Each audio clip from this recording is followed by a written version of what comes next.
Kanya-kanyang diskarte ngayon ang mga taga-Malabon para makapasok sa kanilang trabaho at makauwi sa gitna ng matinding pagbaha roon. May unang balita live, si James Agustin. James, paano ang mga diskarteng yan? Maris, good morning. Bagamat sanay na nga sa pagbaha, malaki yung epekto nito, hindi lamang sa mga residente, maging sa kanilang kabuhayan. Dito po yan sa Malabon City. Hanggang ngayong umaga, may ilang kalsada pa rin po na baha rito sa lugar.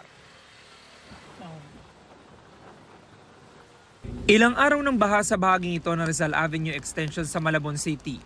Malaki na raw ang binaba ng tubig kumpara kahapon. Sanay na sa ganitong sitwasyon ng mga residente. Si Renato na pauwi galing sa trabaho, itinutulak ang kanyang motorsiklo. Tinutulak ko lang sir, ayaw ko lang maano kasi pag tumatira kasi, bilis lang kasi ito mapasukan ng tubig. Pag tagal lang talaga sir, mahirap talaga sir kasi lubog kasi dito eh. Kahit kunti lang ulan, ganito talaga ang sitwasyon.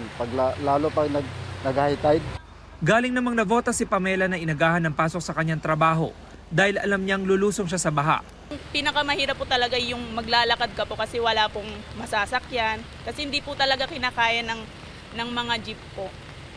Kaya kailangan po talaga maglakad. Ganyan din ang sakripisyo ni Gina. Marating lang ang kanyang pwesto sa palengke. Yan na yun. So harapin mo na sa ngayon pero grabe, sobrang stressful, sobrang nakaka-drain, physically, mentally, financially din. So, ganun kahirap. Tuloy ang komersyo sa Malabon Central Market. Si Ryan inabutan naming nagliligpit dahil naubos na ang kanyang panindang mga tahong.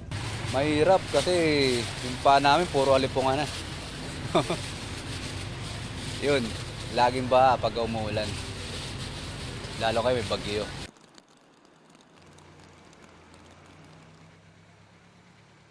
Samantala Maris, kanina ay nakakaranas pa ng mahinang pag-ulan dito sa lugar pero tumigil na po yan at wala na pong pag-ulan na nararanasan dito sa bahaging ito ng Malabon City. At pinapalalhanan yung mga residente na maging alerto pa rin at handa dahil may high tide po bago mag-alas 10 mamayang umaga na aabot sa 1.9 meters ayon sa mga otoridad.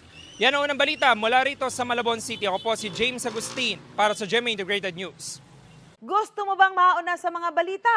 Mag-subscribe na sa GMA Integrated News sa YouTube at tumutok sa unang balita.